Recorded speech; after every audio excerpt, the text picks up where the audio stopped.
اور آنے کے بعد ان کی عبادت کا وقت ہو گیا، اپنی عبادت میں مصروف ہو گئے، اپنی عبادت جس رنگ سے بھی کر رہے تھے۔ مسلمانوں نے اعتراض کیا، پیغمبر اسلام نے دور سے انہیں منع فرمایا کہ ان کو ان کے طریقے سے عبادت کرنے دو، انہیں مت روکو۔ یہاں دو چیزیں ہیں، رسول کہتا ہے کہ یہ تمہارا نہیں ہے، یہ تمہارے مذہب میں نہیں ہے، یہ جیسے عبادت کرا اس کو کرنے دو۔ مسلمان کیا کر رہا تھا؟ اعتراض کر رہا تھا۔ رسول کے کردار میں، مسلمان کے کردار میں تضاد جو سامنے آ رہا ہے، اس تضاد کو آپ غور کریں۔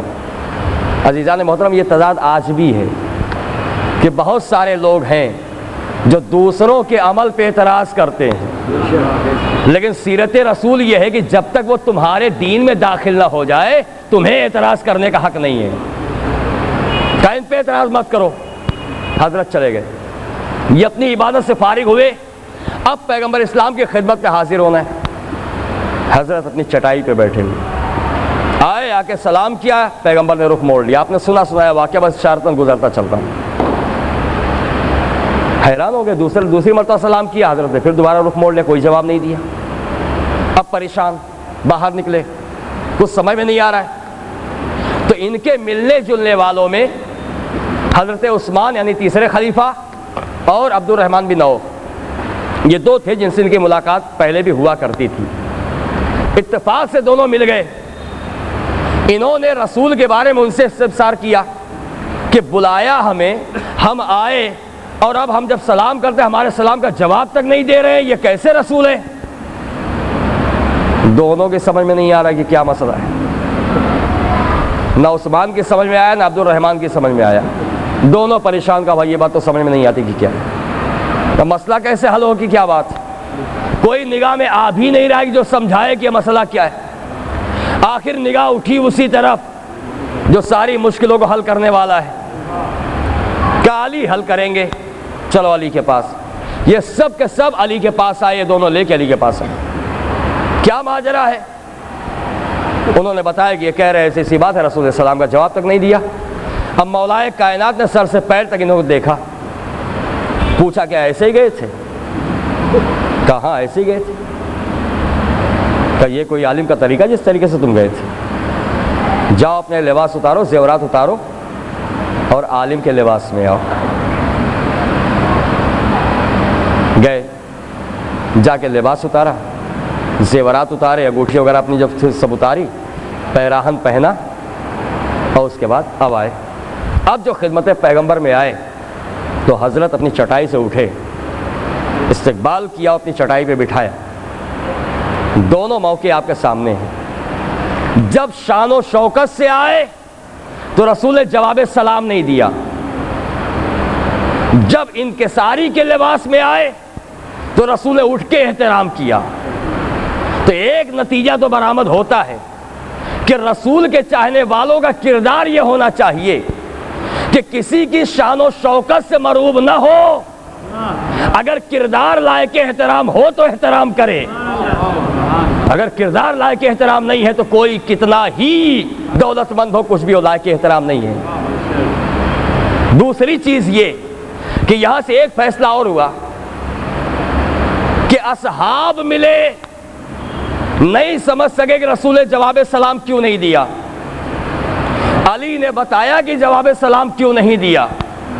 معلوم یہ ہوا کہ جب اصحاب کی اتنی بھی وقات نہیں ہے، اصحاب کے اتنا بھی ذہن نہیں ہے، اتنی بھی سمجھ میں نہیں ہے کہ جو اتنی سی بات سمجھ سکے، وہ نظام اسلام کو کیا چلائیں گے؟ حکومت اسلام چلانا آسان بات نہیں ہے۔ جو مزاج رسول نہ سمجھ سکے وہ سنت رسول کیا سمجھے گا؟ صلوات پڑھے محمد والے محمد پر۔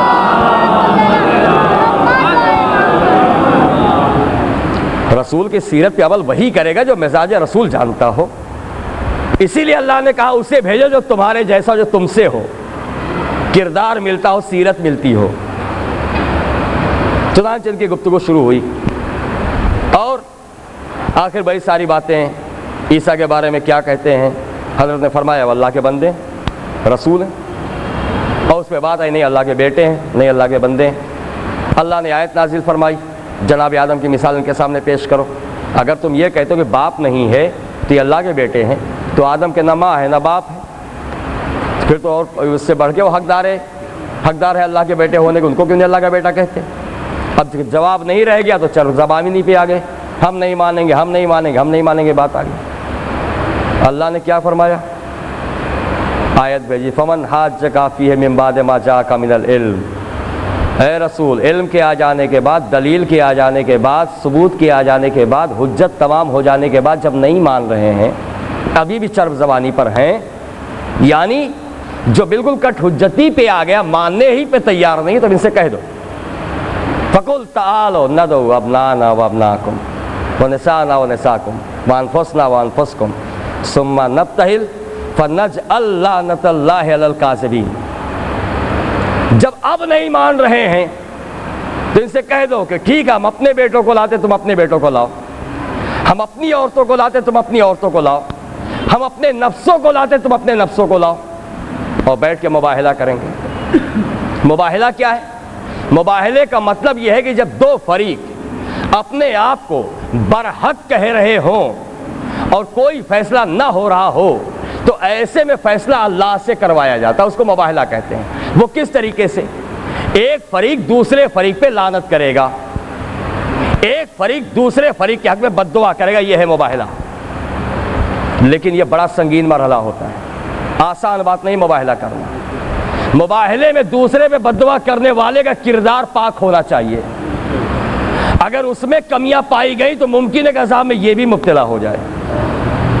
آسان نہیں مباہلہ کر لینا، مباہلے کے لیے کردار کی پاکیزگی ضروری ہے، ہر ایک کے بس کی بات نہیں ہے، اور یہ کوئی چھوٹا موٹا مباہلہ نہیں ہے، دنیای عیسائیت کا دنیا اسلام سے مباہلہ ہے، اللہ کے سلسلے میں مباہلہ ہے، اور ایک معصوم، ایک نبی کے بارے میں مباہلہ ہے۔ دونوں کے موقف کی بات ہے، کس کا عقیدہ صحیح ہے، کس کا عقیدہ غلط ہے، اس مسئلے پہ بات کا مباہلہ کریں، جھوٹوں پہ اللہ کی لعنت کریں، بات طے ہو گئی۔ اور اس کے بعد صبح ہوئی، چونکہ بات ہر طرف پھیل گئی تو صبح صبح سارے اصحاب رسول کے دروازے پہ، دیکھیں آج رسول کسے لے کے جاتے ہیں، آج کون جاتا ہے؟ نہ رسول کا کوئی بیٹا ہے، بیویاں تو ہیں، نفس کی بات ہے، نفس کیا ہوتا ہے آج پتہ چلے گا، نفس کیا ہوتا ہے، کون کتنا قریب ہے آج پتہ چلے گا۔ ادھر پیغمبر اسلام اس شان سے گھر سے برآمد ہوئے کہ گود میں امام حسین، انگلی پکڑے ہوئے امام حسن، ان کے پیچھے جناب فاطمہ زہرا، ان کے پیچھے مولا کائنات۔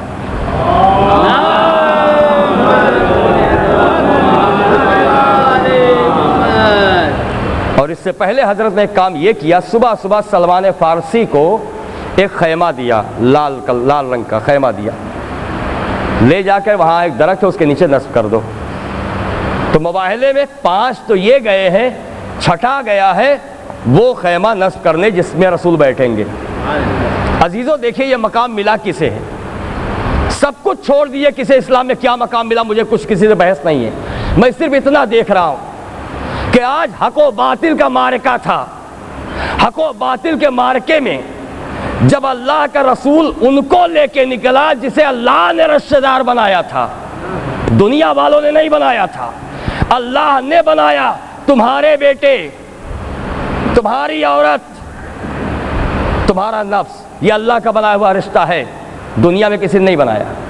جب ان کو لے کے نکلنا تو اب ان کی خدمت کے لیے اتنے اصحاب میں کوئی نہیں سوائے سلمان فارسی کے۔ تو معلوم یہ ہوا کہ جب پنجتن پاک کا معاملہ آ جائے، اب پنجتن پاک سے نیچے اگر ہم کسی کو دیکھیں گے، اہل بیت کے بعد اگر کسی کو دیکھیں گے تو سب سے پہلا نام سلمان فارسی کا آئے گا۔ تو مجھے کہنے دیجئے کہ پہلے سلمان فارسی کا مقابلہ کرو، پھر علی کے مقابلے کی بات کرنا۔ صلوات پڑھے محمد والے محمد پر۔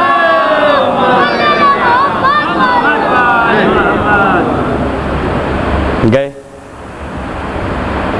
اور اس کے جو نکات آپ سنا کرتے، بس اتنا عرض کرنا عزیزوں، 2 جملے یہاں پہ۔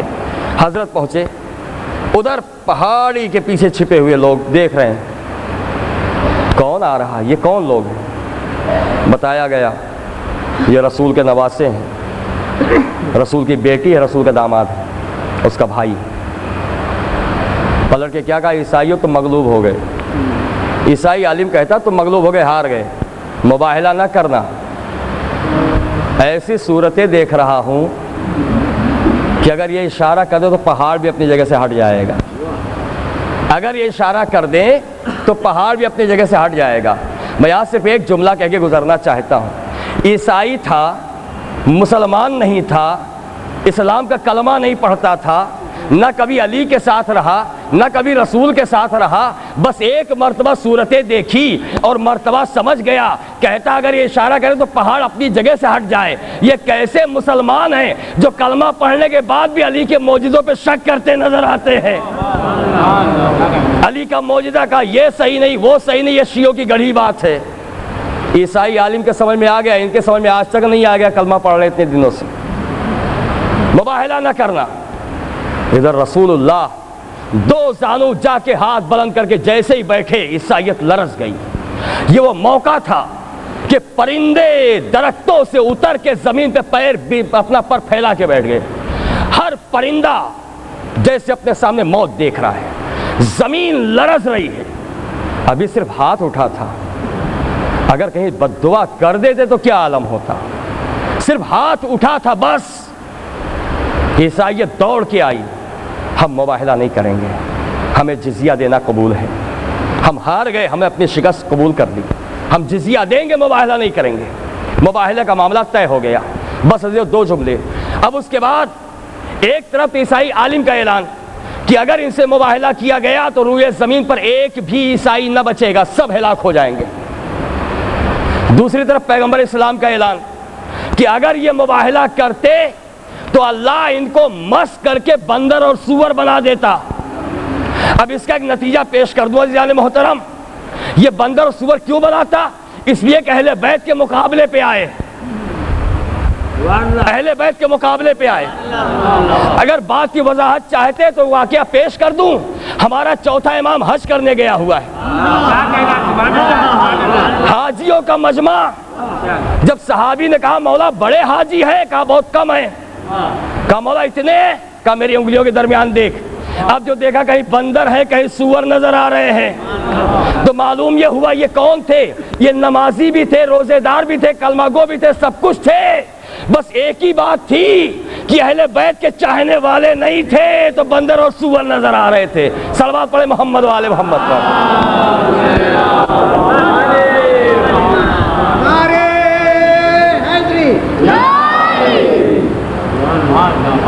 مباہلے کا مقام سر ہو گیا، اسلام کا پرچم بلند رہا، عیسائیت ہمیشہ کے لیے مغلوب ہو گئی اور حق نمایاں ہو گیا۔ حق ہمیشہ نمایاں رہتا ہے عزیزوں۔ حق پر کتنی بھی کوشش کی جائے دبانے کے لیے، حق کبھی نہ دبا ہے نہ دبے گا۔ اور اس کا سب سے بڑا ثبوت، جب لاکھوں کی فوج 72 کو نہ دبا سکی تو پھر اب کون حق کو دبا سکتا ہے؟ ایسے جاباز، میں معذرت چاہتا ہوں چند منٹ میں زیادہ لے لیے ہیں آپ کے، ایسے جاباز کربلا والے، ایک صلوات پڑھیں محمد علیہ محمد پر۔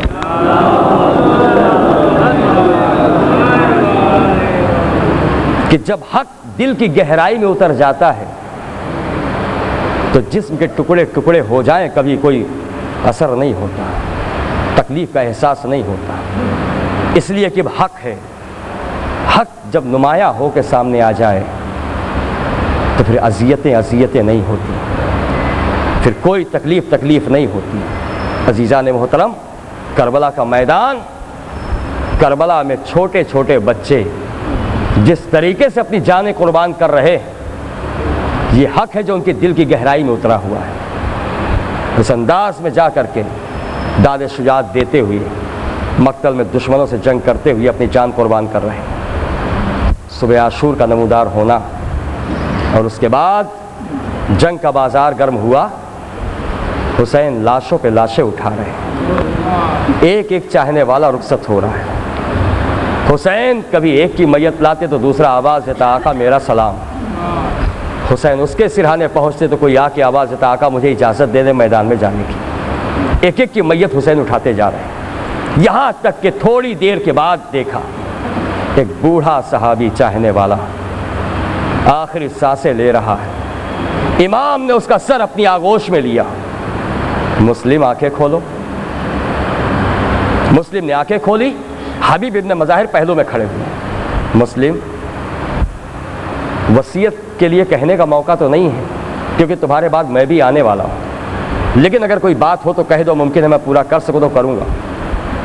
مسلم نے کہا کہ زوجہ کے لیے کچھ نہیں کہنا، بیٹے کے لیے کوئی وصیت نہیں ہے، ہاں حبیب ایک وصیت ہے، جب تک رہا اپنے امام کی خدمت میں رہا، جب تک رہنا مولا پہ آنچ نہ آنے پائے، حبیب ایک بھی تیر آقا کی طرف نہ جانے پائے۔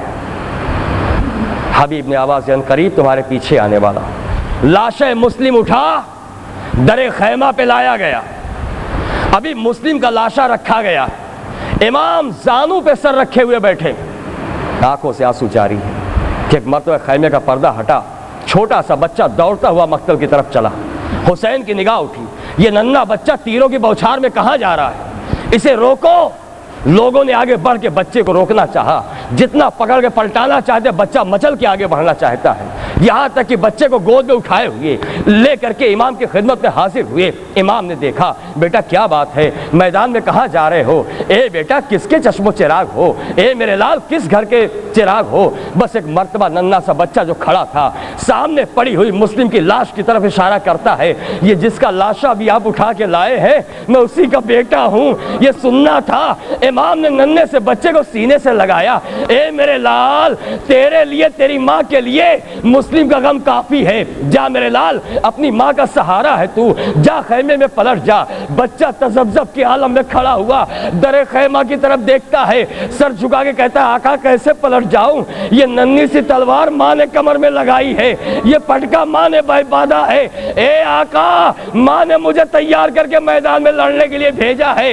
ادھر پس پردہ آواز آئی، مولا مسلم نے اپنی قربانی پیش کی، یہ اس غریب کا فدیہ ہے، رد نہ کیجئے گا۔